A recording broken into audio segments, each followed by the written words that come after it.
नमस्कार, जय श्री राम, जय हिंद मित्रों। मैं दीपक सिकवाल एक बार फिर चाणक्य क्लासेस के इस डिजिटल ऐप प्लेटफॉर्म पर आपका स्वागत करता हूं, अभिनंदन करता हूं मित्रों, और ईश्वर से आपके उज्जवल भविष्य की कामना करता हूं, प्रार्थना करता हूं। और मित्रों, जैसा कि आप जानते हैं कि मैं यहां आपसे हिंदी विषय पर चर्चा करने के लिए आता हूं, और आज जो हमारी चर्चा का विषय जो एक अध्याय है, हम इस नए अध्याय को आज आरंभ करने जा रहे हैं। और व्याकरण का ये प्रथम अध्याय कहा जाता है मित्रों। जहां से हम व्याकरण का अध्ययन करना शुरू करते हैं वहां ये व्याकरण का प्रथम अध्याय हो जाता है। और किसी भी प्रतियोगी परीक्षा के सिलेबस में चाहे ये चैप्टर डाला हुआ हो या ना हो, लेकिन मित्रों इसके प्रश्न कई बार हम देखते हैं कि उन परीक्षाओं में आ जाते हैं। उन परीक्षाओं में भी इस अध्याय से जुड़े हुए प्रश्न पूछ लेते हैं, जिन परीक्षाओं के सिलेबस में ये अध्याय सामान्यतः दिया हुआ नहीं होता है। इतना ये एक विशिष्ट अध्याय हो जाता है। व्याकरण का आरंभिक अध्याय किसे कहा जाता है, निश्चित रूप से आप ये समझ रहे होंगे मित्रों। हम बात कर रहे हैं व्याकरण के पहले अध्याय की, जिसको हम कहते हैं वर्ण विचार। क्या कहते हैं? वर्ण विचार। तो आज हम इसी वर्ण विचार अध्याय पर चर्चा करने जा रहे हैं मित्रों। बहुत ही महत्वपूर्ण, बहुत ही विशिष्ट अध्याय हो जाता है ये। बहुत ही ध्यानपूर्वक और मनोयोग से आप इस पाठ का अध्ययन कीजिएगा मित्रों, और साथ में पेन पेंसिल कॉपी साथ में लेके बैठिएगा, और जो डिक्टेशन आपको इंपॉर्टेंट लगे उनको आप साथ साथ में उतारते रहिएगा मित्रों। सबसे पहले हम बात करते हैं कि हम वर्ण किसे कहते हैं। तो हम इसका आरंभ जो है वो भाषा से कर लेते हैं। कहां से कर लेते हैं? भाषा से। आप जानते हैं भाषा क्या है? भाषा वो है जो हम बोलते हैं।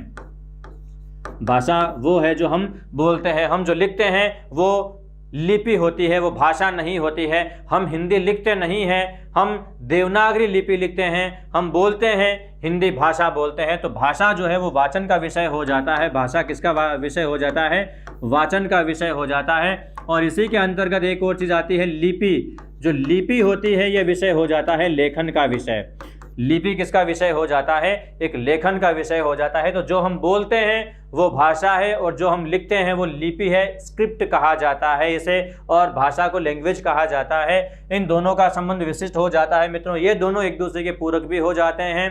आरंभिक रूप से हम भाषा का व्यवहार करते हैं, लेकिन लेखन में, पठन पाठन में हम सामान्यतः लिपि का इस्तेमाल करते हैं। जो लिपि है वो देवनागरी लिपि है हिंदी भाषा की, और भाषा कौन सी हो जाती है? ये हिंदी भाषा हो जाती है मित्रों। प्रत्येक भाषा के दो रूप होते हैं। भाषा के कितने रूप हो जाते हैं? दो रूप हो जाते हैं। एक वाचित रूप होता है, एक लिखित रूप होता है। और हम यहाँ पर इन्हीं दोनों की यहाँ पर समेकित रूप से क्या करेंगे? चर्चा करेंगे। तो मित्रों, अभी हम जिस पर बात कर रहे हैं वो वर्ण विचार अध्याय है। सबसे पहले वर्ण की आधारभूमि बनाने के लिए हमें कुछ चीज़ों को यहाँ पर हमें पढ़ना पड़ेगा। जैसे कि हम बात करते हैं, सबसे पहले हम अभी बात कर रहे थे भाषा की। तो भाषा के आप जानते हैं दो रूप होते हैं। एक रूप क्या होता है? वाचित रूप होता है, और एक रूप क्या होता है? लिखित रूप होता है।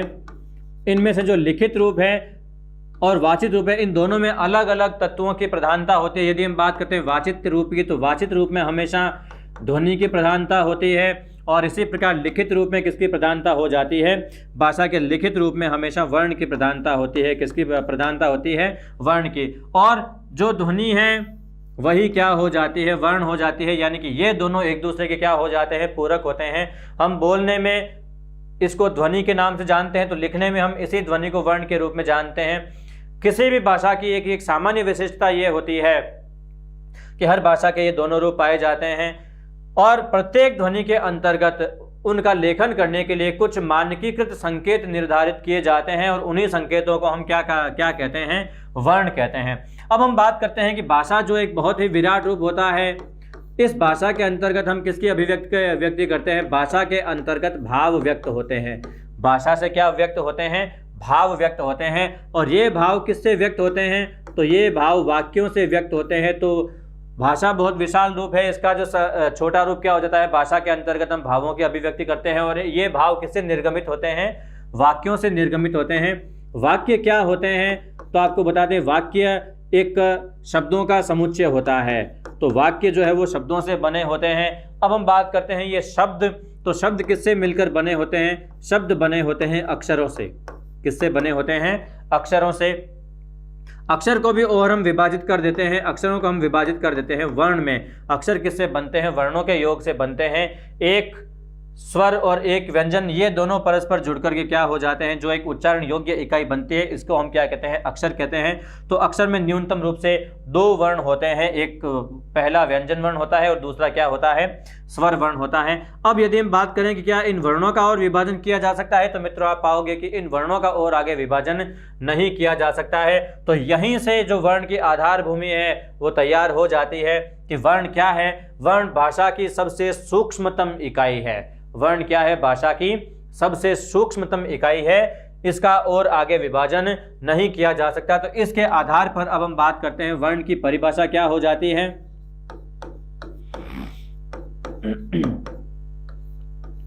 वर्ण की परिभाषा इस प्रकार हो जाती है कि भाषा की सूक्ष्मतम व अविभाज्य इकाई को वर्ण कहते हैं। किसे कहते हैं? भाषा की सूक्ष्मतम व अविभाज्य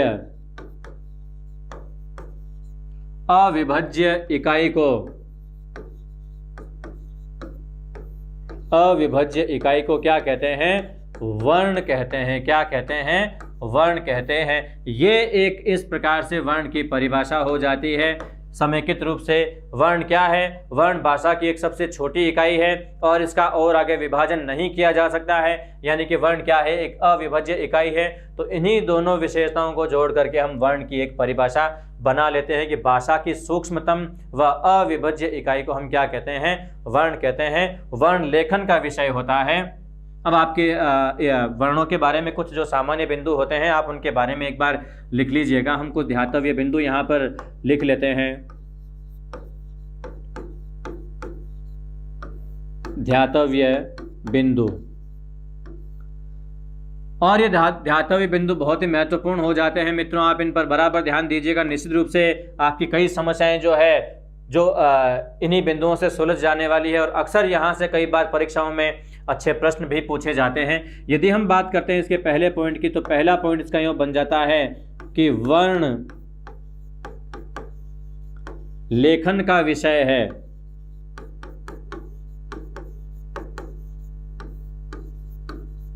वाचन का नहीं।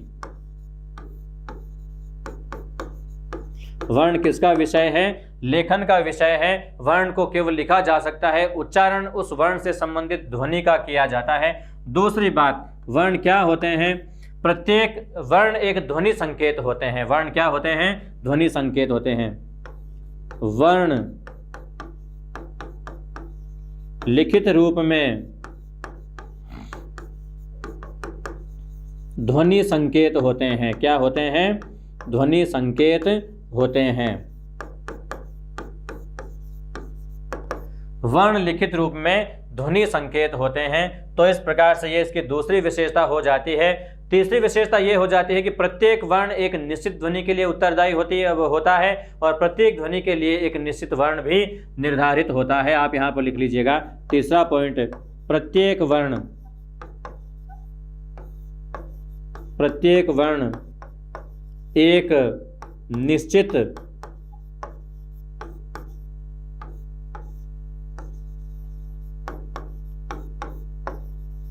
ध्वनि हेतु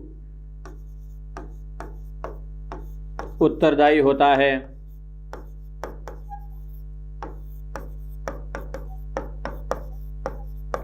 यानी कि प्रत्येक वर्ण की एक निश्चित ध्वनि होती है, निर्धारित होती है। अगला इसमें जो एक और पॉइंट हो जाता है वो चौथा पॉइंट ये हो जाता है कि प्रत्येक वर्णों का भाषा के अंतर्गत मानकीकरण किया हुआ होता है। यानी कि प्रत्येक जो वर्ण होते हैं वो भाषा की मानकीकृत इकाई होते हैं। आप इसे भी नोट कर लीजिएगा कि प्रत्येक वर्ण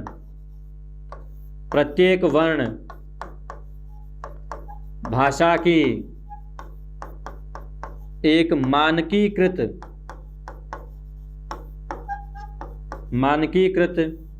इकाई होते हैं। मानकीकृत इकाई होता है, यानी जो प्रत्येक वर्ण होता है वो भाषा का मानक वर्ण होता है। प्रत्येक ध्वनि के लिए एक ही वर्ण निश्चित किया जाता है, एक ही लिखित संकेत निश्चित किया जाता है और एक लिखित संकेत के द्वारा एक ही ध्वनि का उच्चारण किया जाता है। तो इस प्रकार ये कुछ विशिष्ट बातें हो जाती है जो कि वर्ण के विषय में है। मित्रों आगे हम बात करते हैं कि वर्णों का हम वर्गीकरण कितने रूपों में करते हैं, कितने भागों में हम इनको विभाजित करते हैं। तो अब हम बात करते हैं वर्णों का वर्गीकरण। वर्णों का वर्गीकरण। हम बात करते हैं तो खास तौर पर इन वर्णों को हम दो भागों में वर्गीकृत करते हैं। कितने भागों में वर्गीकृत करते हैं? दो भागों में मुख्य रूप से हम इनको वर्गीकृत करते हैं। इनमें से जो पहला भाग है, पहला भाग हो जाता है योगवाह वर्ण। पहला क्या हो जाता है? योगवाह वर्ण। योगवाह वर्ण। तथा जो दूसरा इसका जो भेद हो जाता है, दूसरा इसका भेद हो जाता है अयोगवाह वर्ण। कौन सा हो जाता है? अयोगवाह वर्ण। अयोगवाह वर्ण। तो इस प्रकार से ये वर्णों के दो मुख्य भेद, मुख्य वर्गीकरण हो जाते हैं, जिसके अंतर्गत पहला जो वर्गीकरण है वो क्या हो जाता है? योगवाह वर्ण, और दूसरा हो जाता है अयोगवाह वर्ण।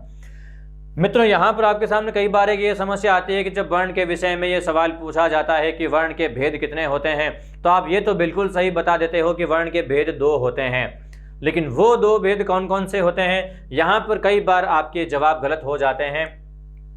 सामान्यतः आप वर्णों के जो दो भेद बताते हैं वो स्वर और व्यंजन बताते हैं। तो मित्रों, मूल रूप से सीधे वो वर्णों के दो भेद नहीं हो जाते हैं। वर्णों के जो दो भेद हैं वो योगवाह वर्ण और अयोगवाह वर्ण होते हैं। इनमें से जो आप दो भेद बताते हैं, स्वर और व्यंजन, ये दोनों ही योगवाह वर्णों के भेद होते हैं। हम इन तमाम बातों पर आगे विस्तार से चर्चा करने वाले हैं। निश्चित रूप से वर्ण विचार इसी अध्याय के कम से कम 4 से 5 वीडियो बनेंगे मित्रों, और इन वीडियो में जो ये वर्ण विचार अध्याय ये बहुत ही अच्छी तरह से आपके समझ में आ जाएगा और बहुत ही विस्तार से हम पढ़ने जा रहे हैं मित्रों। सबसे पहले हम बात करते हैं योगवाह वर्णों के बारे में कि योगवाह वर्ण किसे कहा जाता है, क्या होता है योगवाह वर्ण। तो आप इसके बारे में पहले जानिएगा। सबसे पहले हम बात करते हैं योगवाह वर्ण। योगवाह वर्ण किसे कहते हैं और क्या इसकी एक सटीक परिभाषा हो जाती है, इन तथ्यों के बारे में हम सबसे पहले चर्चा करने जा रहे हैं। तो योगवाह वर्ण जो है ये दो शब्दों के योग से मिलकर बना है, जिसमें पहला शब्द क्या हो जाता है? पहला शब्द है योग, जिसका तात्पर्य क्या होता है? जोड़ना। योग का तात्पर्य क्या होता है? जोड़ना। और दूसरा शब्द इसमें आया है वाह, जिसका तात्पर्य हो जाता है वाहित होना या प्रयुक्त होना। प्रयुक्त होना। तो इस प्रकार से योगवाह शब्द का अर्थ हो जाता है, यानी जो वर्ण परस्पर संयुक्त होकर के और उच्चारण के योग्य होते हैं या उच्चारण में प्रयुक्त होते हैं, उन वर्णों को हम क्या कहते हैं? योगवाह वर्ण कहते हैं। यहां आपको बता दूं कि योग जिन दो वर्णों का होगा, इनमें से जो पहला वर्ण होगा वो क्या होगा? पहला सदैव कोई व्यंजन वर्ण होता है, और इसी व्यंजन वर्ण के बाद में क्या वर्ण होता है? कोई स्वर वर्ण होता है, और इन्हीं दोनों के योग से क्या बनता है? एक अक्षर बनता है, और ये अक्षर उच्चारण योग्य सबसे छोटी इकाई होती है। यहाँ पर आपको जो प्रश्न पूछे जाते हैं, सबसे पहले मैं उन प्रश्नों के विषय में आपको बता दूं मैं कि प्रश्न आपको किस किस प्रकार से पूछे जा सकते हैं। यहाँ पर आपको प्रश्न ये पूछा जाएगा कि भाषा की सूक्ष्मतम इकाई, भाषा की सूक्ष्मतम इकाई क्या होती है? पहला सवाल आपको यह पूछा जा सकता है।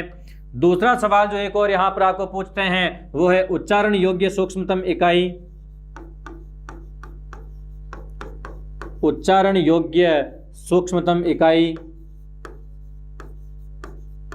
उच्चारण योग्य सूक्ष्मतम इकाई क्या होती है? यह प्रश्न हो सकता है। तीसरा जो प्रश्न एक और हो जाता है वो हो जाता है सबसे छोटी सार्थक इकाई, या सूक्ष्मतम सार्थक इकाई भी लिखा जा सकता है। हम इसको सबसे छोटी भी लिख सकते हैं, आप इसको लिख लीजिएगा, सबसे छोटी सार्थक इकाई। तो सबसे छोटी सार्थक इकाई क्या होती है? इन विषयों के बारे में आप देखते हैं कि 3 प्रकार के प्रश्न पूछे जाते हैं, और आप इन्हीं 3 प्रकार के प्रश्नों के बीच में कई बार उलझ जाते हैं मित्रों। अब हम बात करते हैं भाषा की सबसे छोटी इकाई क्या होती है मित्रों। तो भाषा की जो सबसे छोटी इकाई है वो होती है वर्ण। भाषा की सबसे छोटी इकाई क्या होती है? वर्ण होती है। और यदि यही सवाल पूछा जाए उच्चारण योग्य सबसे छोटी इकाई क्या होती है, तो उच्चारण योग्य सबसे छोटी इकाई होती है अक्षर। उच्चारण योग्य सबसे छोटी इकाई क्या होती है? अक्षर होती है। और इसी प्रकार सबसे छोटी सार्थक इकाई यानी कि सूक्ष्मतम सार्थक इकाई कौन सी होती है, तो वो आपको बता दूं सूक्ष्मतम सार्थक इकाई होती है शब्द। अच्छी तरह से आप इन तीनों प्रश्नों को लिख लीजिएगा। निश्चित रूप से परीक्षाओं में कई बार इनसे जुड़े हुए प्रश्न देखे जाते हैं और विद्यार्थी वहां पर कई बार भ्रमित हो जाता है कि भाषा की सूक्ष्मतम इकाई और उच्चारण योग्य सूक्ष्मतम इकाई के बीच का जो अर्थगत एक अंतर है, वो अंतर भी कई बार ये देखने में आता है कि विद्यार्थी समझ नहीं पाते हैं। तो मित्रों, आप इस चीज को समझ लीजिएगा कि भाषा की जो सबसे छोटी इकाई है, ये छोटी इकाई क्या होती है, वर्ण होती है। वर्ण सामान्यतः उच्चारण योग्य नहीं होते हैं और वर्णों में यदि हम बात करते हैं तो केवल स्वरों का उच्चारण तो किया जाता है, लेकिन उनसे भाषा नहीं बनती। व्यंजनों का जो कि भाषा को बनाने वाले हैं, इनका उच्चारण नहीं होता है, लेकिन ये स्वरों के साथ जुड़ करके उच्चारण योग्य बनते हैं। बिना स्वरों के किसी भी व्यंजन का कभी कोई उच्चारण नहीं होता है। ध्यान रखिएगा कि केवल व्यंजन भाषा का शरीर है तो स्वर उस शरीर का प्राण है। तो जिस प्रकार आप देखते हैं कि प्राण निकलने के पश्चात शरीर निश्चेष्ट हो जाता है, इसी प्रकार स्वर निकाल दिए जाने के उपरांत केवल व्यंजन जो है वो कभी भी उच्चारण के योग्य नहीं होते हैं। तो ये इन दोनों के बीच का एक संबंध हो जाता है मित्रों। तो जब भी किसी व्यंजन वर्ण के साथ में कोई स्वर जुड़ेगा तो संयुक्त रूप से जो इकाई बनेगी, इसी को हम क्या कहेंगे, अक्षर कहेंगे, और यही अक्षर उच्चारण योग्य एक सबसे छोटी इकाई हो जाती है। यही अक्षरों का समूह मिलकर के जब किसी एक निश्चित अर्थ को प्रकट करने वाला बन जाए तो वो भाषा की सबसे छोटी सार्थक इकाई हो जाती है। तो इस प्रकार के ये प्रश्न आपको पूछे जाते हैं। यहाँ पर आप इस चीज़ को अच्छी तरह से नोट कर लीजिएगा, लिख लीजिएगा, समझ लीजिएगा मित्रों। आगे हम बात करने जा रहे हैं योग व वर्ण की परिभाषा के बारे में। तो सबसे पहले आप लिख लीजिए कि योग शब्द से तात्पर्य, योग शब्द से तात्पर्य है जोड़ना तथा वाह शब्द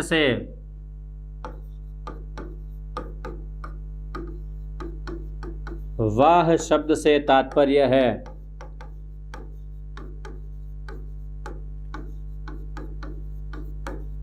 वाहित होना।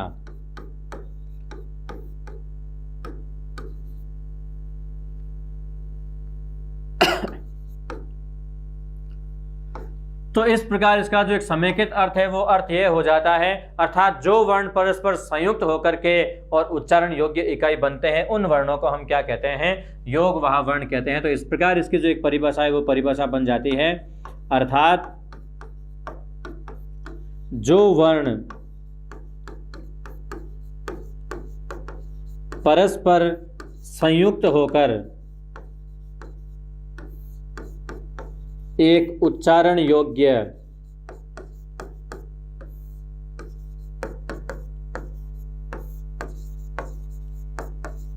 इकाई बनते हैं, उच्चारण योग्य इकाई बनते हैं, उन्हें क्या कहा जाता है, उन्हें योग वाह वर्ण कहा जाता है। उन्हें क्या कहा जाता है, योग वाह वर्ण कहा जाता है। तो ये परिभाषा हो जाती है समेकित रूप से योग वाह वर्णों की। योग वाह वर्ण जो है वो दो वर्णों के योग से बनते हैं, परस्पर जुड़कर के बनते हैं। योग वाह वर्णों के अंतर्गत हम बात करते हैं तो योग वाह वर्णों के दो भेद हो जाते हैं। कितने भेद हो जाते हैं, दो भेद हो जाते हैं। और इन दो भेदों में जो पहला भेद है, पहला भेद हो जाता है व्यंजन स्वर वर्ण, स्वर वर्ण, तथा दूसरा जो भेद है, दूसरा भेद इसमें हो जाता है व्यंजन वर्ण। दूसरा भेद क्या हो जाता है, व्यंजन वर्ण हो जाता है। तो इस प्रकार आप देखते हैं कि ये दो प्रकार के भेद योग वाह वर्णों के अंतर्गत हो जाते हैं। यानी कि वर्णों के दो भेदों के रूप में आप जिनको जानते हो स्वर और व्यंजन, ये वस्तुतः योग वाह वर्ण के दो भेद हो जाते हैं। वर्णों के दो भेद हो जाते हैं, योग वाह और अयोग वाह। अयोग वाह वर्णों के बारे में हम आगे पढ़ने वाले हैं मित्रों, इंतजार कीजिएगा। सबसे पहले हम स्वर और व्यंजनों को एक बार पढ़ लेते हैं। सबसे जो हमारा पहला अब अध्याय जो होता है अध्ययन का, वो हो जाता है स्वर किसे कहते हैं, स्वर क्या होते हैं। तो स्वर वर्णों की जो एक व्यवस्थित परिभाषा होती है उस परिभाषा को हम पढ़ लेते हैं। सबसे पहले स्वर किसे कहते हैं। स्वर वो वर्ण होते हैं, वो ध्वनियाँ होती है जिनका उच्चारण मुख विवर से स्वतंत्र रूप से होता है, यानी जिन वर्णों के उच्चारण में कहीं पर भी किसी प्रकार की कोई बाधा उत्पन्न नहीं होती है, उन वर्णों को हम क्या कहते हैं? स्वर वर्ण कहते हैं। तो इसकी परिभाषा आप देखते हैं कुछ इस प्रकार से बन जाती है कि जिन वर्णों के उच्चारण में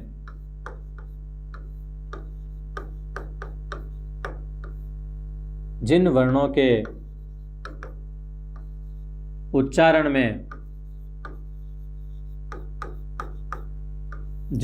के उच्चारण में कहीं कोई बाधा उत्पन्न नहीं हो, कहीं कोई बाधा उत्पन्न नहीं होती हो,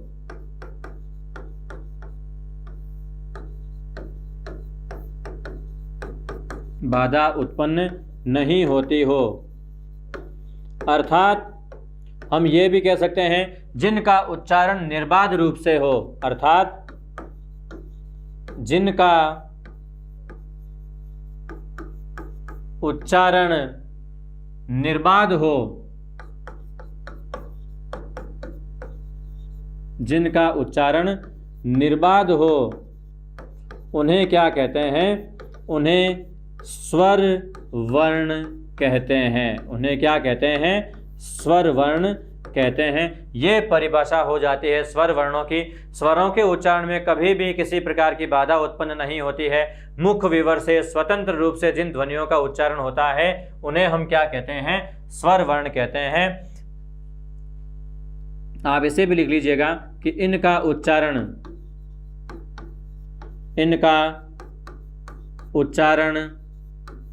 मुख विवर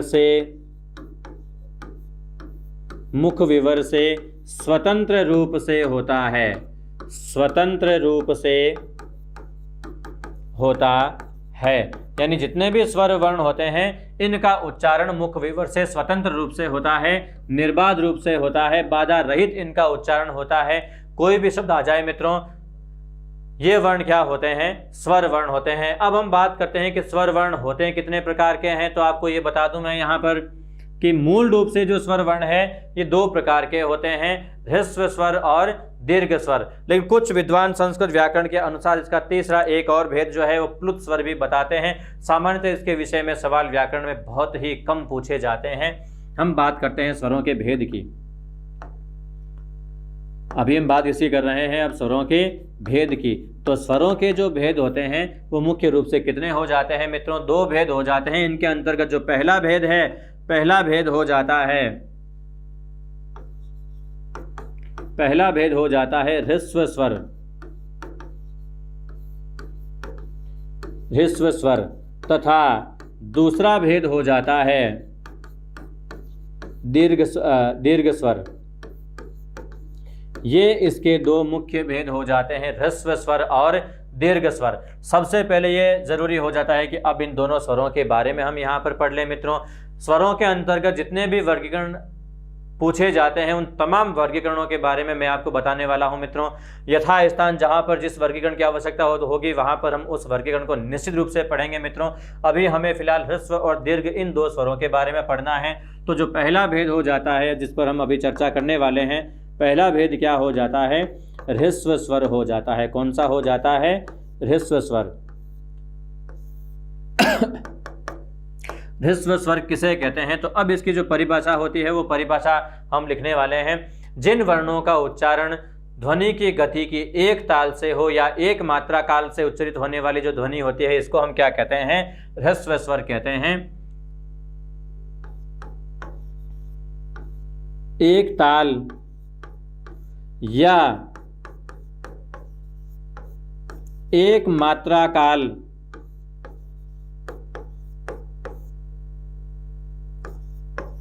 तक उच्चारित होने वाली ध्वनि को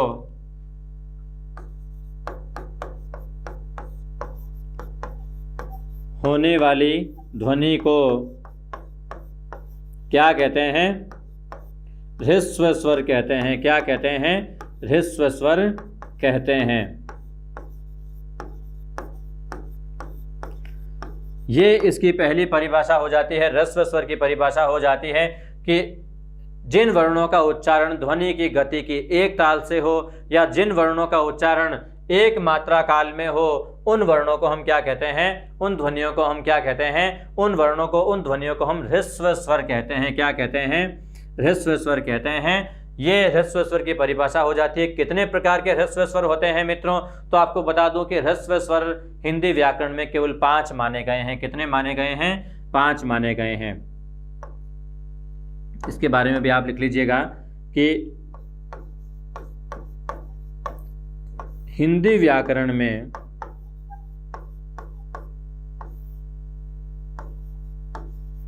पांच ह्रस्व स्वर मान्य है।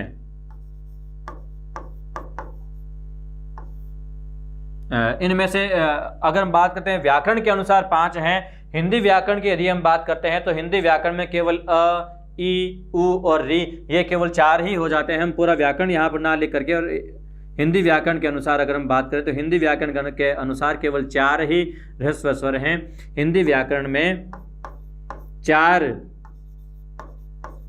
ह्रस्व स्वर मान्य है।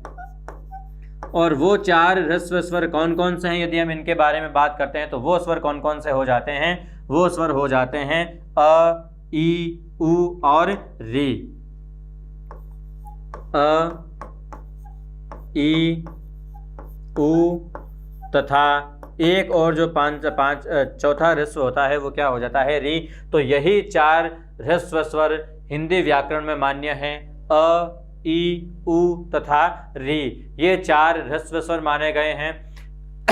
इसके अलावा संस्कृत व्याकरण में एक पंचम ह्रस्व स्वर और भी बताया जाता है, री बताया जाता है। हालांकि इसको हिंदी में मृत स्वर की संज्ञा दी गई है। आप यहां पर लिख लीजिएगा कि संस्कृत व्याकरण में संस्कृत व्याकरणानुसार पंचम ह्रस्व स्वर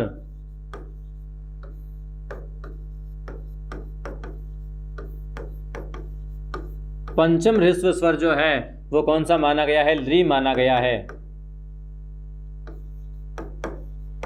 री माना गया है।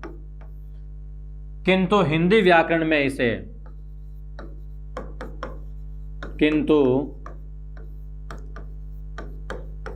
हिंदी व्याकरण में इसे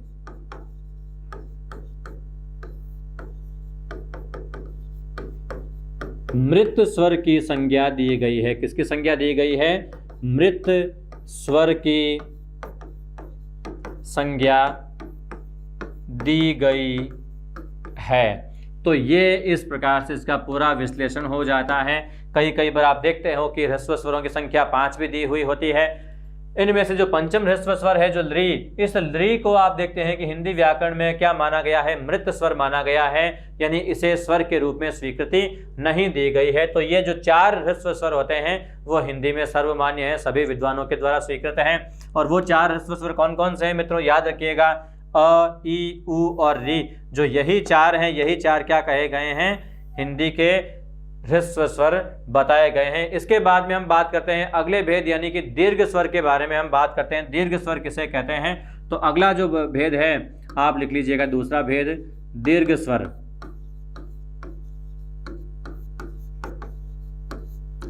दीर्घ स्वर किसे कहा गया है? तो सबसे पहले आप इसकी दीर्घ स्वर की भी परिभाषा लिख लीजिएगा कि जिन स्वरों का उच्चारण 2 मात्रा ताल में या 2 ताल के साथ जिन वर्णों का उच्चारण किया जाए, जिन स्वरों का उच्चारण किया जाए, उन्हें हम क्या कहते हैं? दीर्घ स्वर कहते हैं। आप देखते हैं कि ह्रस्व स्वर जो है वो 1 ताल या 1 मात्रा काल में उच्चारित होते हैं, जबकि जो दीर्घ स्वर होते हैं वो 2 ताल या 2 मात्रा काल में उच्चारित होते हैं। तो आप इसकी भी परिभाषा जो है वो लिख लीजिएगा कि 2 ताल या 2 मात्रा काल में उच्चारित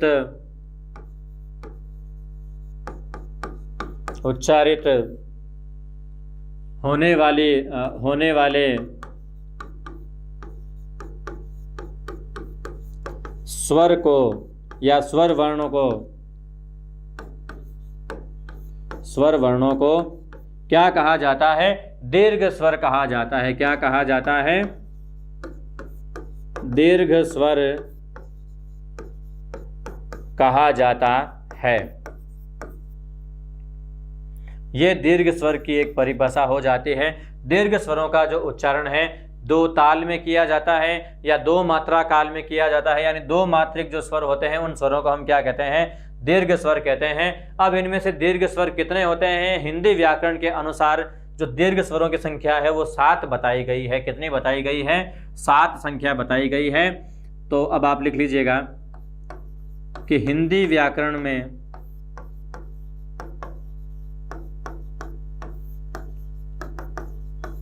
सात दीर्घ स्वर, 7 दीर्घ स्वर मान्य है। कितने दीर्घ स्वर मान्य है? 7 दीर्घ स्वर मान्य है। और वो 7 दीर्घ स्वर कौन कौन से हैं आप उनके बारे में लिख लीजिएगा। वो स्वर हो जाते हैं आ, ई, उ, ए, आई, ओ तथा औ। ये 7 दीर्घ स्वर हो जाते हैं जो हिंदी व्याकरण में दीर्घ स्वर के रूप में गिने जाते हैं। कुछ विद्वान इसके अतिरिक्त एक और दीर्घ स्वर को भी बताते हैं, यानी कि जो री स्वर जो हमने लिखा है ह्रस्व स्वर में, इसके भी दीर्घ रूप की कल्पना करते हैं, लेकिन इसे भी हिंदी व्याकरण में मृत स्वर की संज्ञा दी गई है मित्रों। तो इस प्रकार से हिंदी व्याकरण में दीर्घ स्वरों की जो संख्या है वो 8 ना होकर के कितनी हो जाती है? 7 ही हो जाती है। तो यही 7 जो है वो हिंदी में सर्वमान्य दीर्घ स्वर हैं। इनको आप अच्छी तरह से याद कर लीजिएगा, ध्यान में रखिएगा, लिख लीजिएगा साथ में अच्छी तरह से, ताकि एक बार लिखा हुआ जो आपके पास आपका प्रमाण हो जाए, अच्छी तरह से आपके नोट्स बन जाए मित्रों। मेरा यही उद्देश्य है कि जो पढ़ाऊँ आपको बहुत विस्तार से, भले ही पढ़ाऊँ मैं, कुछ कंटेंट्स भले ही ज़्यादा हो जाए, क्लासें भले ही लंबी हो जाए, लेकिन मित्रों परीक्षा की दृष्टि से किसी प्रकार की कोई समस्या आपके सामने नहीं आनी चाहिए। इसी नेक नियति से मैं और संपूर्ण चाणक्य परिवार जो है वो कार्य कर रहे हैं मित्रों। हमें समय की परवाह नहीं है। आप जो समय दे रहे हो उस समय का फल आपको निश्चित रूप से मिलना चाहिए, यही हमारा एकमात्र उद्देश्य है। तो इसीलिए क्लासें हमारी थोड़ी लंबी ज़रूर हो जाती है, लेकिन आपकी कई प्रकार की समस्याओं का निवारण करने वाली, निराकरण करने वाली ये क्लासेस होती है मित्रों। तो ये जो 7 स्वर हैं, इन 7 स्वरों को आप यहाँ पर एक बार लिख लीजिएगा। कुछ विद्वानों के द्वारा जो एक और तीसरा जो प्लुत स्वर बताया जाता है उसके बारे में भी मैं आपको बता दूं। कुछ विद्वान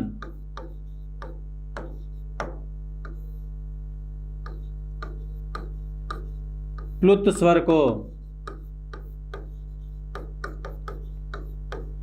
तीसरे भेद के रूप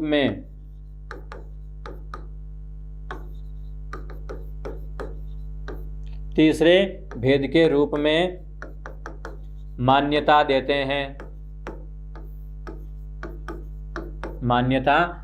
हैं। तो विद्वान तो इसको प्लुत स्वर को मान्यता देते हैं, लेकिन फिर भी ये मान्य नहीं हो पाता है। उसका कारण क्या हो जाता है मित्रों कि सामान्यतः हिंदी व्याकरण में इसका कोई विशिष्ट प्रयोग ज़्यादा होता नहीं है। केवल भाषा के उच्चारण काल का थोड़ा सा फर्क पड़ता है। जहाँ पर किसी स्वर को बहुत लंबे समय तक उच्चारित किया जाए, केवल वहीं पर इसका प्रयोग किया जाता है। तो प्लुत स्वर की जो परिभाषा होती है वो परिभाषा क्या हो जाती है, मैं आपको वो भी लिखवा दूं। प्लुत स्वर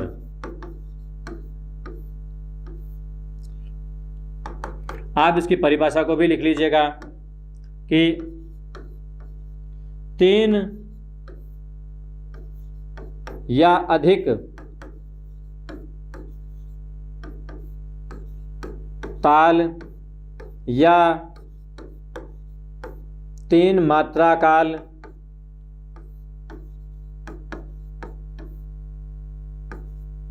तक उच्चारित या 3 मात्रा काल में उच्चारित होने वाले स्वर को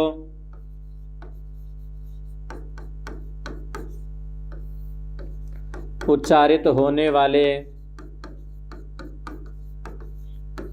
स्वर को क्या कहा जाता है? प्लुत स्वर कहा जाता है। प्लुत स्वर कहा जाता है। तो ये प्लुत स्वर की एक परिभाषा हो जाती है कि इसका उच्चारण काल 3 या अधिक मात्रा काल तक होता है, यानी न्यूनतम रूप से 3 मात्रा काल तक इसका उच्चारण किया जाना चाहिए। मित्रों, 3 मात्रा काल तक जिन स्वरों का उच्चारण होता है उन स्वरों को हम क्या कहते हैं? प्लुत स्वर कहते हैं। और ये स्वर के वाचित होते हैं तो इनका उच्चारण थोड़ा लंबा, यानी कि जब भी हम किसी को पुकारते हैं तो उस समय आप देखते हैं कि किसी एक स्वर पर विशेष बलाघात लगता है, और विशेष बलाघात लगने के कारण उसका उच्चारण थोड़ा सा लंबा हो जाता है। तो जिस स्वर का उच्चारण लंबा होता है वही उच्चारण क्या होता है? उसका प्लुत हो जाता है। तो इस प्रकार से प्लुत के लिए हम क्या करते हैं कि स्वर के साथ में देवनागरी लिपि में जो हम 3 लिखते हैं उस 3 को इस प्रकार से उस स्वर के साथ में लिख दिया जाता है। किस प्रकार से हम लिखते हैं? जैसे कि हम बात करते हैं इनकी संख्या कितनी होती है, तो वस्तुतः जितने स्वर होते हैं सभी स्वर क्या होते हैं? प्लुत स्वर होते हैं। तो आप यहाँ पर लिख लीजिएगा कि वस्तुतः सभी स्वर प्लुत होते हैं। वस्तुतः सभी स्वर प्लुत होते हैं,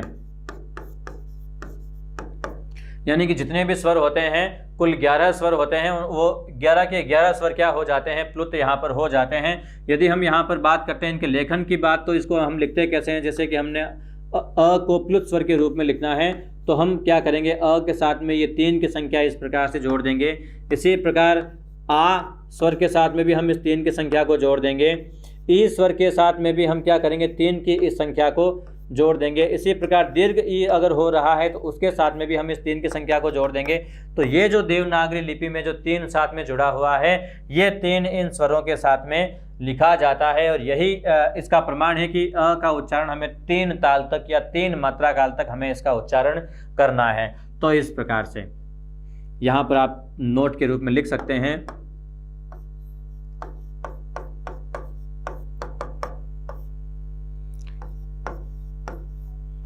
प्लुत स्वर में स्वर के साथ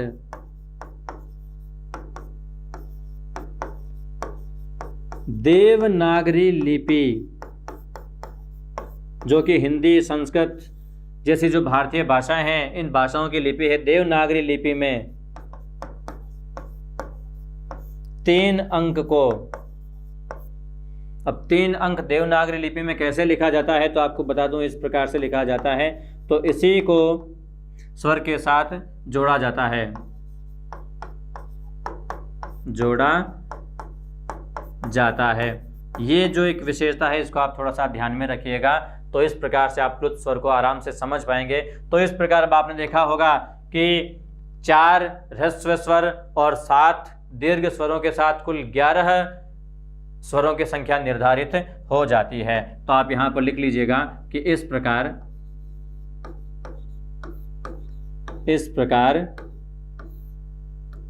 4 ह्रस्व स्वर तथा 7 दीर्घ स्वरों समेत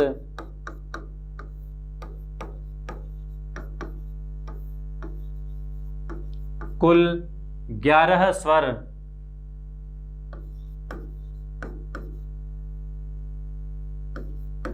कुल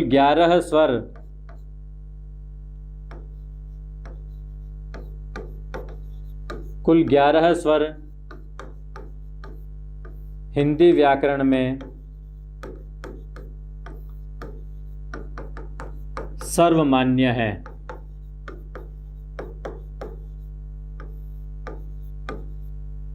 तो इस प्रकार से ये कुल 11 स्वर हो जाते हैं मित्रों। तो आज की वीडियो में इस प्रकार आपने देखा कि हमने स्वर जो है इनके बारे में पढ़ा है। अगले वीडियो में जो व्यंजन हैं उन व्यंजनों के विषय में भी पढ़ेंगे, लेकिन पढ़ लेते हैं यहीं पर यार। तो अगला हम बात करने जा रहे हैं जिसकी वो हो जाता है व्यंजन वर्ण। अब आगे हम किसके बारे में चर्चा कर रहे हैं? हमने स्वरों के विषय में बहुत विस्तार से पढ़ लिया है। इसका जो आगे दूसरा जो भेद हो जाता है व्यंजन वर्ण, इन व्यंजन वर्णों के बारे में अब हम पढ़ रहे हैं कि व्यंजन वर्ण किसे कहते हैं। दूसरा जो भेद हो जाता है वो हो जाता है व्यंजन वर्ण। व्यंजन वर्ण किसे कहते हैं? तो सबसे पहले आप इसकी परिभाषा लिख लीजिएगा कि जिन वर्णों का उच्चारण मुख्य विवर से स्वतंत्र रूप से न होकर मुख्य विवर के किसी अंग से बाधित होते हुए हो, उन वर्णों को हम क्या कहते हैं? व्यंजन वर्ण कहते हैं। आप इसकी परिभाषा लिख लीजिएगा कि जिन वर्णों का उच्चारण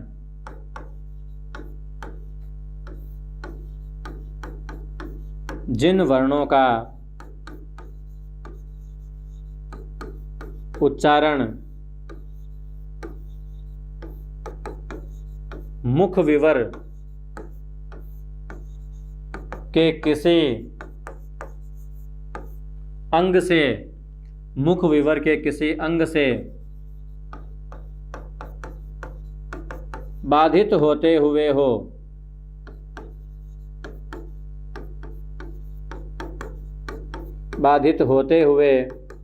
तथा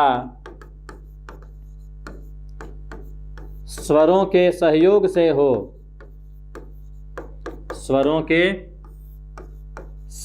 से हो, उन्हें हम क्या कहते हैं? उन्हें व्यंजन वर्ण कहा जाता है। उन्हें क्या कहा जाता है? उन्हें व्यंजन वर्ण कहा जाता है। तो ये व्यंजन वर्णों की एक परिभाषा होती है। व्यंजन वर्ण किसे कहते हैं? जिन वर्णों का उच्चारण मुख्य विवर से, पहली बात तो स्वतंत्र रूप से नहीं होता है, कहीं न कहीं किसी न किसी अंग से बाधित होते हुए इनका उच्चारण होता है, और दूसरी बात यह कि इनका उच्चारण स्वरों के सहयोग से होता है। यदि स्वरों को निकाल दिया जाए तो इनका उच्चारण कोई भी नहीं हो पाता है, किसी भी व्यंजन वर्ण का उच्चारण नहीं हो पाता है। तो ऐसे वर्णों को हम क्या कहते हैं? व्यंजन वर्ण कहते हैं। अब हम बात करते हैं इन व्यंजन वर्णों को भी हम वर्गीकृत करते हैं। तो व्यंजन वर्णों को हम 3 भागों में वर्गीकृत करते हैं। कितने भागों में करते हैं? 3 भागों में। तो व्यंजनों के जो भेद होते हैं वो भेद कितने हो जाते हैं? आप यहां पर लिख लीजिएगा। व्यंजन वर्णों के 3 भेद हो जाते हैं, जिसमें जो पहला भेद है, पहला भेद क्या हो जाता है? पहला भेद हो जाता है स्वर वर्ण। पहला भेद क्या हो जाता है? पहला हो जाता है स्पर्श व्यंजन। पहला क्या हो जाता है? स्पर्श व्यंजन। दूसरा भेद हो जाता है इसका अंतस्थ व्यंजन।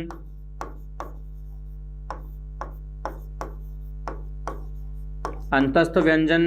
तथा तीसरा जो भेद है, तीसरा भेद इसका हो जाता है ऊष्म व्यंजन।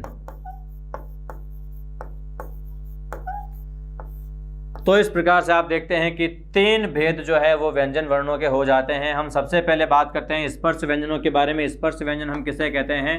तो पहला जो भेद इसका हो जाता है स्पर्श व्यंजन। स्पर्श व्यंजन।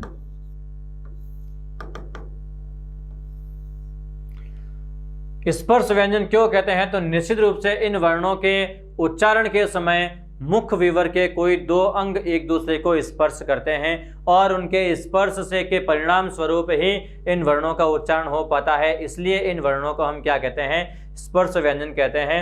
इन अंगों में से एक जीवा जो है ये सबसे महत्वपूर्ण अंग है, और जीवा के अतिरिक्त एक और कोई अंग होगा।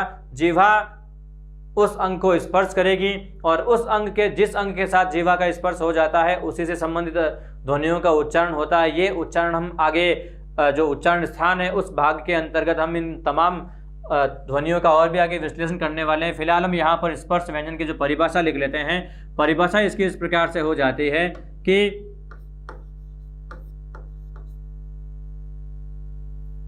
जिन वर्णों के उच्चारण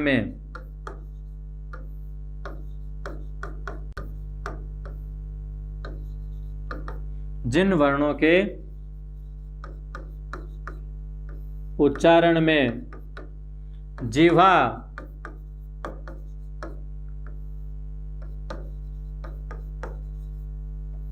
किसी अन्य अंग को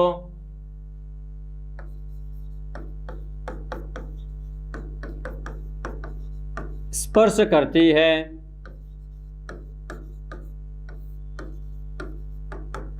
उन्हें क्या कहते हैं? उन्हें स्पर्श व्यंजन कहते हैं। क्या कहते हैं? उन्हें स्पर्श व्यंजन कहते हैं। स्पर्श व्यंजनों की संख्या कितनी हो जाती है मित्रों?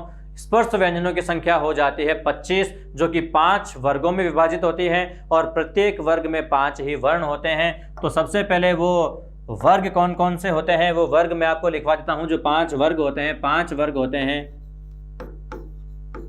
क वर्ग, च वर्ग, ट वर्ग, त वर्ग और प वर्ग। ये कुल क्या हो जाते हैं? 5 वर्ग हो जाते हैं। और इन्हीं 5 वर्गों के अंतर्गत आने वाले जो वर्ण होते हैं वो इन्हीं वर्गों के सदस्य वर्ण हो जाते हैं। अब इन वर्णों के अंतर्गत आने वाले वर्ण कौन कौन से होते हैं तो मैं वो भी आपको लिखवा देता हूं। प्रत्येक वर्ग के अंतर्गत 5-5 वर्ण होंगे। ये पांचों वर्ग हैं और इन पांचों के अंतर्गत ये 5-5 वर्ण होंगे। तो इस प्रकार से आप देखते हैं कि कुल 25 स्पर्श व्यंजन हो जाते हैं। ये वर्ण कौन कौन से हैं?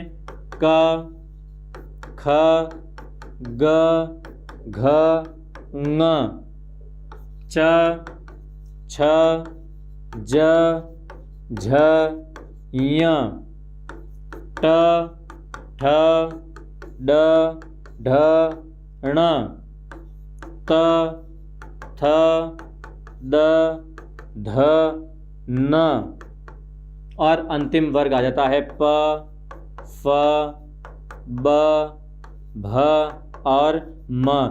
तो इस प्रकार आप देखते हैं कि ये वर्ग हो गए और ये इन वर्गों से संबंधित सदस्य वर्ण हो गए। और इस प्रकार आप देखते हैं कि इन सब की जो संख्या है वो समेकित रूप से कितनी हो जाती है? इन सब की संख्या हो जाती है 25। कितनी हो जाती है? 25 संख्या। ये संख्या में 25 हो जाते हैं। तो इस प्रकार अब आप समझ गए होंगे कि स्पर्श व्यंजनों की संख्या कितनी होती है? 25 होती है। क से लगाकर और म तक के जो वर्ण आते हैं इन सभी वर्णों को हम क्या कहते हैं? स्पर्श व्यंजन कहते हैं। क्या कहते हैं? स्पर्श व्यंजन। इसके बाद में हम बात करते हैं आगे दूसरे व्यंजन वर्णों की। तो दूसरा जो इसका जो भेद बताया गया है वो दूसरा भेद बताया गया है अंतस्थ व्यंजन। अंतस्थ व्यंजन।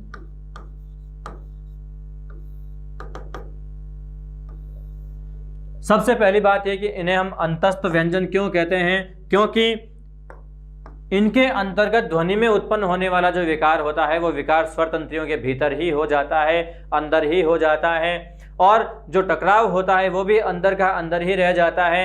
बाहर जो ध्वनि विस्फारित होती है वो ध्वनि केवल एक विशिष्ट ध्वनि के रूप में विस्फारित होती है, निकलती है। तो इसलिए हम इन वर्णों को क्या कहते हैं? अंतस्थ व्यंजन कहते हैं। तो आप इसकी परिभाषा कुछ इस प्रकार से लिख लीजिएगा।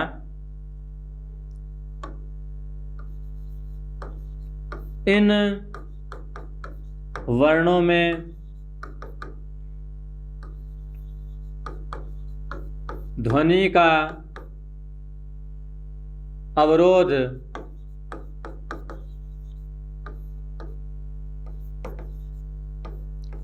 स्वर तंत्रिका के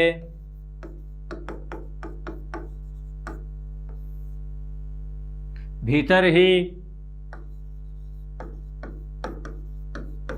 हो जाता है, अतः इन्हें अंतस्थ व्यंजन कहा जाता है। क्या कहा जाता है?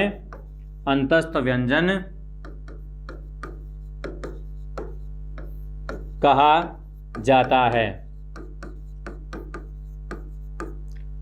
अन्य शब्दों में इन अंतस्थ व्यंजनों को और क्या क्या कहा गया है? कुछ विद्वान इन्हें अर्ध स्वर कहते हैं, इन्हें अर्ध स्वर भी कहा जाता है। और क्या कहा जाता है? इन्हें सप्रवाह व्यंजन भी कहा जाता है। और इन्हें क्या कहा जाता है? इन्हें संघर्षहीन व्यंजन भी कहा जाता है।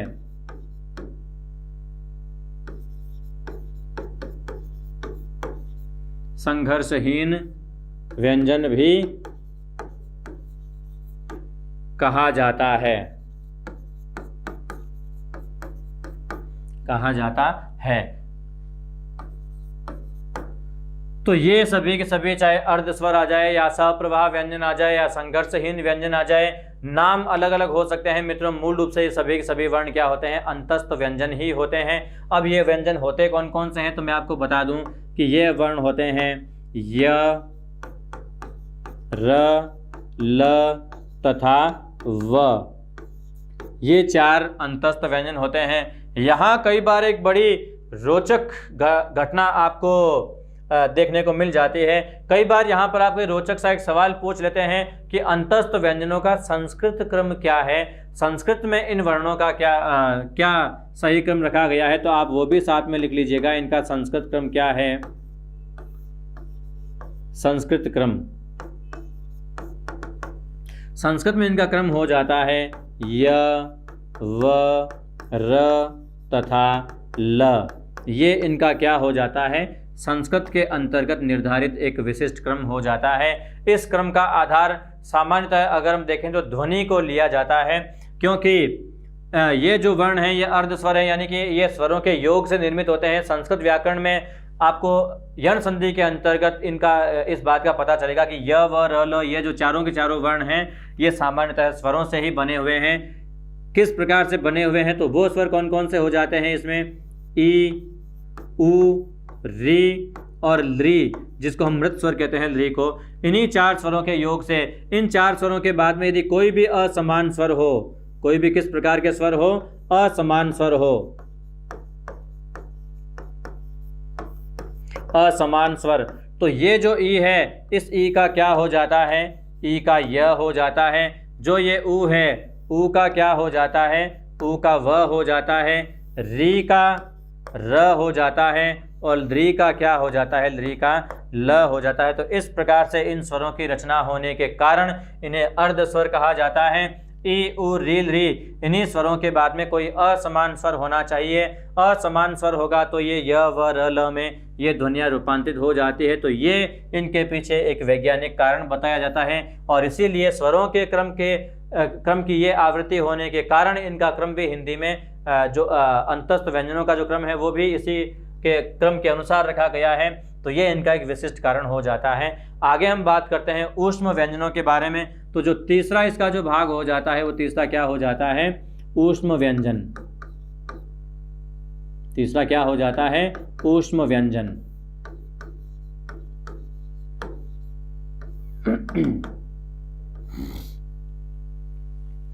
प्रबल घर्षण के कारण 2 अंगों के बीच में जब ध्वनि का उच्चारण होता है तो 2 अंगों के बीच में क्या होता है, घर्षण प्रबल होता है। और जब घर्षण होता है तो घर्षण के कारण क्या होता है कि वायु में थोड़ी सी ऊष्मा आ जाती है, थोड़ी गर्माहट आ जाती है, और इसी कारण इन वर्णों को क्या कहा जाता है, ऊष्म व्यंजन कहा जाता है। क्यों कहा जाता है, यह घर्षण किस प्रकार से होता है, ये हम आगे जब उच्चारण प्रयत्न के आधार पर हम वर्णों को पढ़ेंगे उस समय आपको बहुत ही विस्तार से मैं आपको बताने वाला हूँ।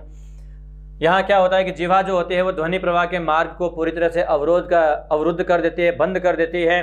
पीछे से जब प्रवाहित वायु का दबाव लगता है तो उसके जीवा के किसी भाग के बीच में से जगह बनाती हुई वो वायु प्रवाहित होती है, तो वो घर्षण वहाँ पर जो है वो ज़्यादा हो जाता है, और इसी कारण यहाँ क्या आ जाती है, स्वरों में थोड़ी गर्मी आ जाती है, ऊष्मा आ जाती है, और इसीलिए इनको ऊष्मीय व्यंजन भी कहा जाता है।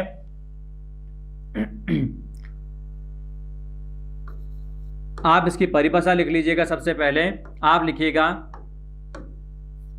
कि 2 वाग अवयवों के मध्य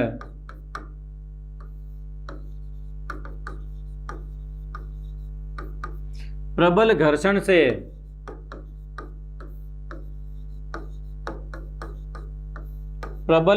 से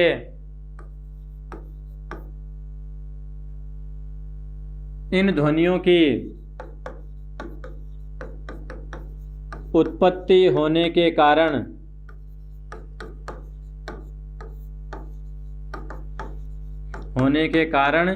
इन्हें क्या कहा जाता है, ऊष्म व्यंजन कहा जाता है। क्या कहा जाता है, ऊष्म व्यंजन कहा जाता है।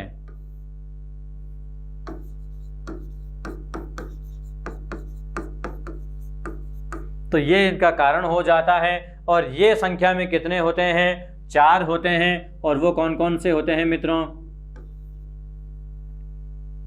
आप लिख लीजिएगा, ये संख्या में 4 होते हैं।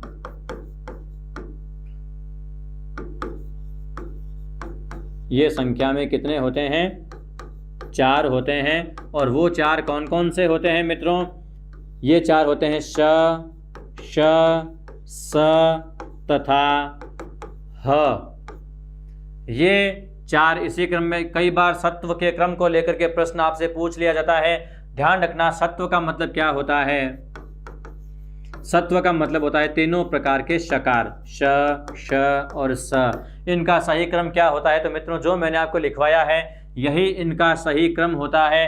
कई बार इन्हीं वर्णों को आगे पीछे करके इनके क्रम को विकृत करके और आपसे इस प्रकार का एक प्रश्न पूछ लेते हैं। 2015 की रीट में भी इस प्रकार का एक प्रश्न आया था कि सत्व वर्णों का सही क्रम क्या है। तो मित्रों, इनका जो सही क्रम है वो यही है। इस चीज़ का आपको ध्यान रखना है। ये संख्या में कितने होते हैं? 4 होते हैं। तो इस प्रकार से जो ये ऊष्म व्यंजन हैं ये पूरे हो जाते हैं। यहाँ पर आपको एक चीज़ और बता दूं मैं कि ऊष्म जो व्यंजन होते हैं इन्हें संघर्षी व्यंजन भी कहा जाता है। इन्हें क्या कहा जाता है? संघर्षी व्यंजन भी इनको कहा जाता है। आप ये भी साथ में लिख लीजिएगा कि इन्हें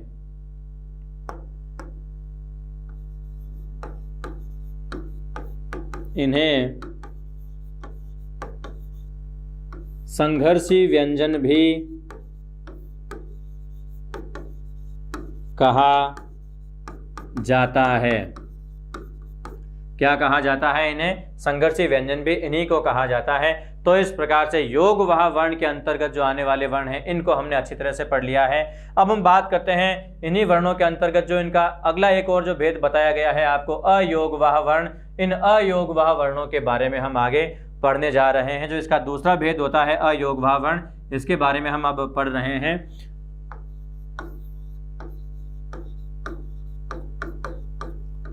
अयोग वाह, तो सबसे पहली बात तो ये कि इन्हें अयोग वाह वर्ण क्यों कहते हैं? क्योंकि ये जो ध्वनियाँ होती है ये सीधे व्यंजन के साथ में योग नहीं करती है। जो वर्ण सीधे व्यंजन के साथ में योग करते हैं उन्हें हम योग वाह वर्ण कहते हैं, और जो वर्ण सीधे व्यंजनों के साथ योग नहीं करते हैं उन वर्णों को हम क्या कहते हैं? उन वर्णों को हम अयोग वाह वर्ण कहते हैं। इस प्रकार से आप लिख लीजिएगा इसकी परिभाषा, अयोग वाह वर्ण। तो अयोग वाह वर्णों की परिभाषा क्या हो जाती है वो मैं आपको लिखवा देता हूं। जो वर्ण सीधे व्यंजनों के साथ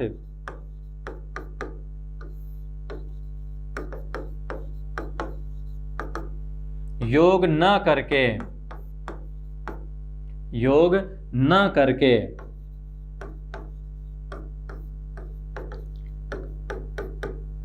स्वरों के आश्रय में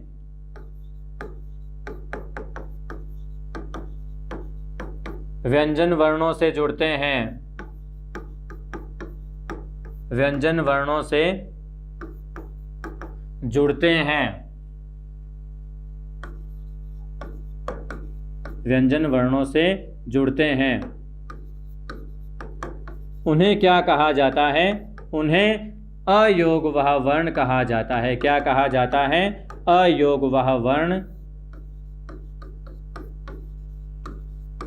कहा जाता है। ये अयोग वाह वर्ण की एक समेकित परिभाषा हो जाती है। क्या हो जाती है? अयोग वाह वर्ण जो होते हैं वो सीधे व्यंजनों के साथ नहीं जुड़ते हैं, पहले ये स्वरों का आश्रय लेते हैं और स्वरों के आश्रय में ये वर्ण व्यंजनों से योग करते हैं, जुड़ते हैं। इसलिए इन वर्णों को क्या कहा जाता है? अयोग वाह वर्ण कहा जाता है।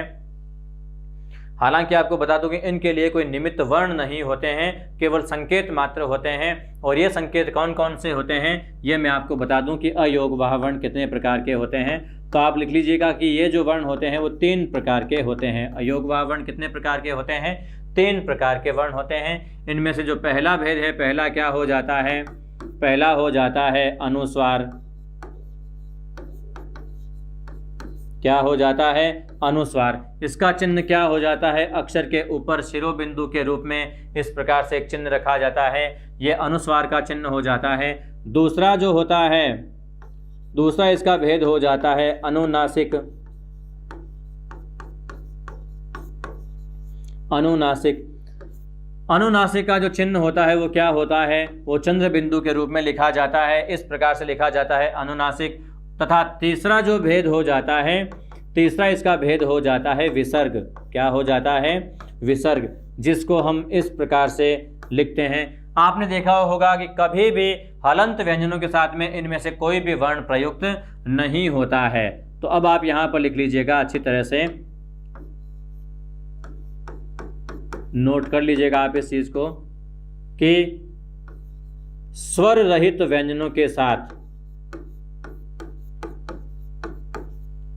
स्वर रहित व्यंजनों यानी स्वर रहित व्यंजन को हम क्या कहते हैं? हल कहते हैं। क्या कहते हैं? हल कहते हैं। तो स्वर रहित व्यंजनों के साथ ये कभी प्रयुक्त नहीं होते हैं, कभी प्रयुक्त नहीं होते हैं। कभी भी आपने किसी हलंत व्यंजन के ऊपर अनुस्वार लगा हुआ या अनुनासिक लगा हुआ या विसर्ग लगा हुआ आपने नहीं देखा होगा मित्रों। ये सदैव किसी न किसी स्वर का आश्रय लेते हुए ही व्यंजनों के साथ में जुड़ते हैं। अब हम इन तीनों के बारे में हम थोड़ा सा एक बार पढ़ लेते हैं। जो पहला होता है, पहले को आपने क्या कहा है? पहले को हमने ये कहा है अनुस्वार।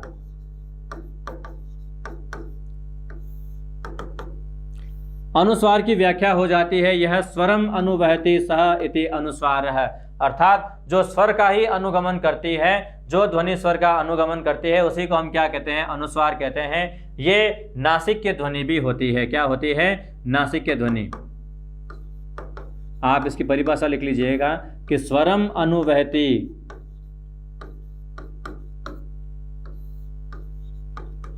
यह सह इति अनुस्वारः,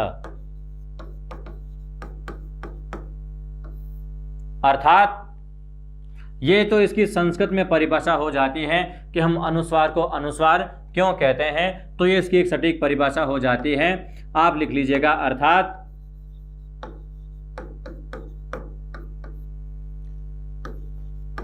जो ध्वनि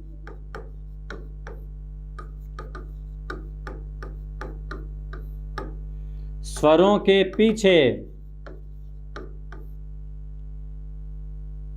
प्रयुक्त होती है,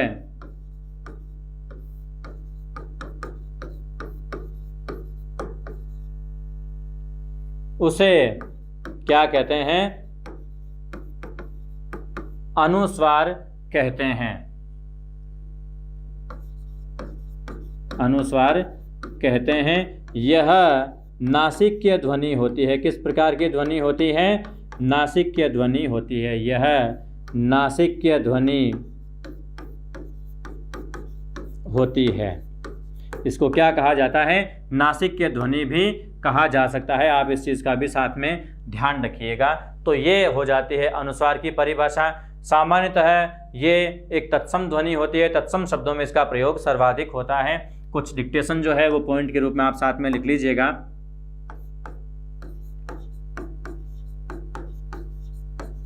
सामान्यतः तत्सम शब्दों के साथ इसका प्रयोग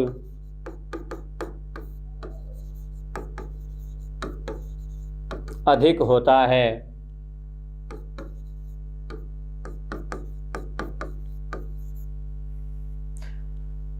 सामान्यतः इस ध्वनि के साथ बनने वाले जो शब्द होते हैं, ज्यादातर जो शब्द होते हैं वो क्या होते हैं? तत्सम होते हैं। तत्सम वर्ण ही इनको कहा जाता है। अच्छा, इसके बाद में हम बात करते हैं आगे दूसरा जो अच्छा, इसके कुछ उदाहरण के रूप में यदि हम बात करते हैं तो जैसे इसके उदाहरण हो जाते हैं, आप इसके कुछ उदाहरण भी लिख लीजिएगा।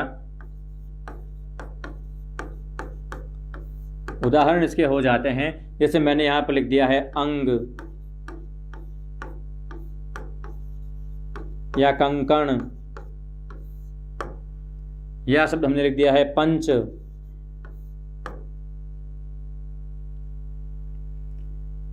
तो इस प्रकार से जैसे एक शब्द हो गया है अंधकार,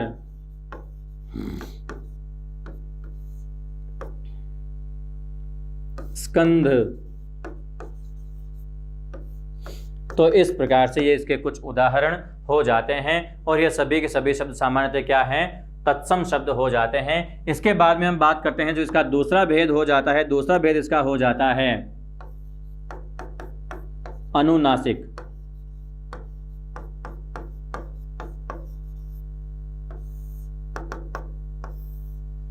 अनुनासिक, नासिकायाम अनुवहति सह इति अनुनासिकः। तो इसकी परिभाषा क्या हो जाती है? पहले इसका चिन्ह देख लीजिए, इसका चिन्ह कैसा होता है, चंद्र बिंदु के आकार में हम इसको लिखते हैं।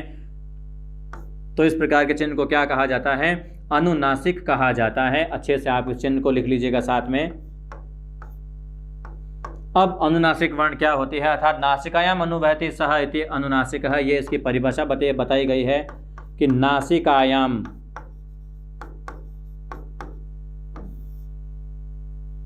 अनुवहति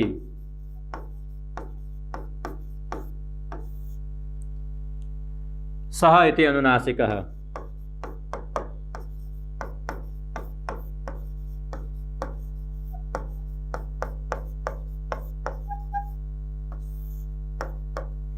तो ये इसकी परिभाषा हो जाती है। अर्थात अगर आप इसको हिंदी में सटीक शब्दों में अगर आप लिखना चाहें तो आप इसको इस प्रकार से लिख सकते हैं, अर्थात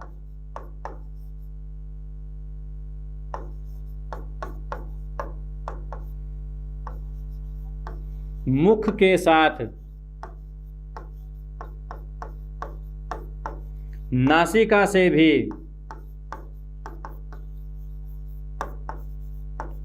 उच्चारित होने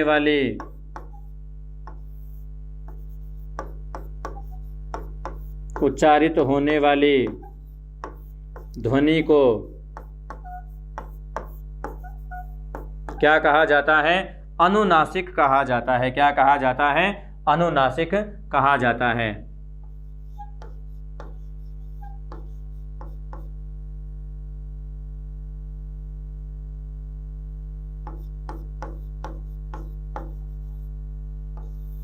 अनुनासिक कहा जाता है या अनुनासिक ध्वनि कहा जाता है। अनुनासिक ध्वनि कहा जाता है। तो ये अनुनासिक की परिभाषा हो जाती है। अनुनासिक के योग से सामान्य रूप से जो बनने वाले शब्द होते हैं वो तद्भव शब्दों में इसका प्रयोग ज़्यादा होता है। आप ये भी पॉइंट आप नोट कर लीजिएगा कि सामान्यतः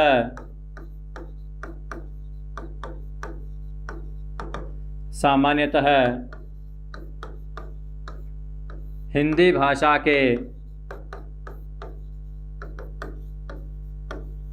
तद्भव शब्दों में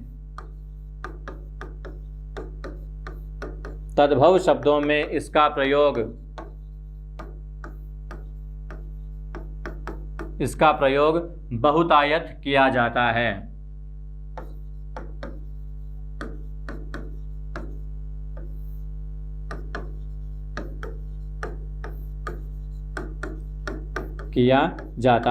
यानी तद्भव शब्दों में आप देखते हो तो हिंदी व्याकरण में इसका प्रयोग ज़्यादातर आपको देखने को मिल सकता है। किस प्रकार से मिल सकता है ये हम कुछ उदाहरण आपको बता देते हैं इसके भी।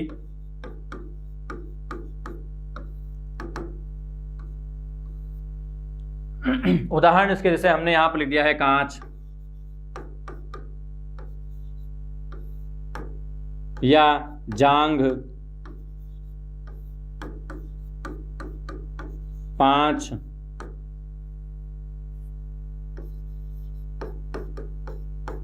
आंगन, कांख या आंख। तो इस प्रकार के बहुत से शब्द आपको देखने को मिल सकते हैं। ये सभी के सभी शब्द आप देख सकते हैं तद्भव शब्द होते हैं। किस प्रकार के शब्द होते हैं? ये तद्भव शब्द होते हैं। तीसरा और अंतिम जो भेद बच गया है वो तीसरा भेद हो जाता है विसर्ग। कौन सा हो जाता है? विसर्ग। इसके विषय में भी हम देख लेते हैं, पढ़ लेते हैं कि विसर्ग वर्ण क्या होते हैं, किस प्रकार के होते हैं और इनकी क्या विशेषताएं होती है। तो इसके बारे में हम बात करते हैं। विसर्ग जो वर्ण होते हैं सामान्यतः यह एक कंठ्य ध्वनि होती है। किस प्रकार की ध्वनि होती है? ये कंठ्य की ध्वनि होती है। इसका जो चिन्ह होता है, इसका जो संकेत होता है वो 2 बिंदुओं के रूप में अक्षरों के साथ में लिखा जाता है इसी प्रकार से। तो इस प्रकार का जो चिन्ह होता है इसको हम क्या कहते हैं? विसर्ग कहते हैं। इसके डिस्क्रिप्शन में आप लिख लीजिएगा, इसे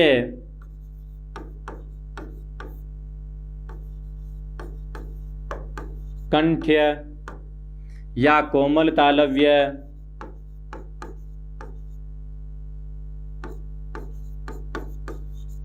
कोमल तालव्य या अलिजिव्य,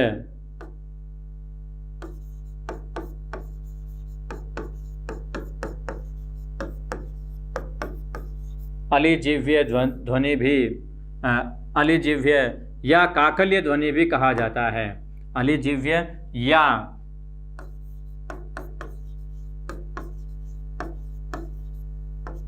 काकल्य ध्वनि भी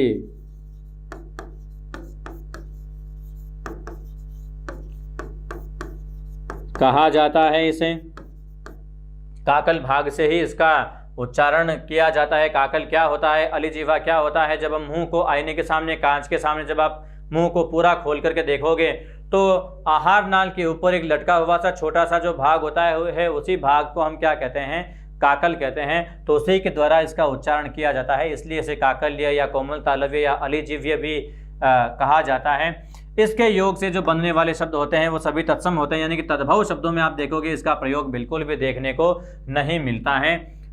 आप लिख लीजिएगा कि तद्भव शब्दों में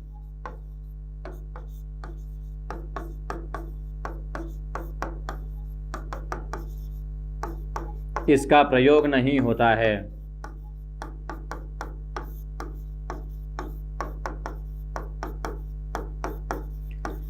इसका मतलब इसको आप शुद्ध तत्सम ध्वनि कह सकते हैं। ये शब्दों के अंत में, मध्य में कहीं पर भी प्रयुक्त हो सकती है। उदाहरण के रूप में यदि हम कुछ शब्दों को लिखें तो इसके कुछ शब्द इस प्रकार से हो जाएंगे।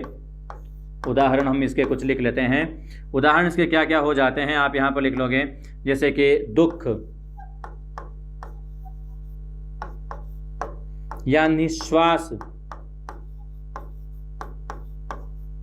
यहाँ पर आप देखते हो कि शब्दों के बीच में ये ध्वनि आ रही है, जैसे कि निःशुल्क,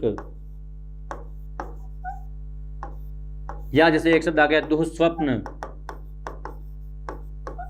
तो कुछ इस प्रकार के शब्दों में आप देखते हो कि विसर्ग शब्दों के बीच में आती है। ये शब्दों के अंत में भी आ सकती है। किस प्रकार से आ सकती है? जैसे कि आप देखिएगा अतः या प्रातः, या आप देखिएगा पुनः, या सामान्यतः, बहुतः, क्रमशः, प्रायशः, अनुमानतः। तो इस प्रकार के जितने भी जो शब्द होते हैं इन शब्दों में आप देखते हैं कि विसर्ग का प्रयोग होता है, और ये सभी के सभी शब्द क्या होते हैं? तत्सम शब्द होते हैं मित्रों। तद्भव शब्दों में इनका प्रयोग नहीं होता है। तो इस प्रकार हमने आज वर्ण विचार का अध्याय का जो पहला भाग है, यह पहला भाग हमने पढ़ लिया है मित्रों। इसके अंतर्गत हमने केवल योगवाह और अयोगवाह वर्णों के विषय में ही पढ़ा है। अगले वीडियो में हम चर्चा करने वाले हैं सबसे पहले उच्चारण स्थानों के बारे में, और उसके बाद में हम चर्चा करेंगे प्रयत्न के बारे में। तो मित्रों वीडियो थोड़े और लंबे आगे और बनने वाले हैं। आप निश्चित रूप से देखते रहिएगा, चाणक्य संस्थान से जुड़े रहिएगा मित्रों। यदि वीडियो पसंद आई हो तो लाइक शेयर कमेंट जरूर करें, और अपने मित्रों को भी चाणक्य क्लासेस के इस डिजिटल प्लेटफॉर्म के बारे में निश्चित रूप से आप बताएंगे मित्रों, ऐसा मेरा विश्वास है। तो इसी के साथ मित्रों मैं अपनी वाणी को विराम देता हूं। एक बार फिर से आप ईश्वर से आपके उज्जवल भविष्य के मंगल कामना करता हूं मित्रों, और मैं दीपक सिकवाल अपनी वाणी को विराम देता हूं। धन्यवाद मित्रों।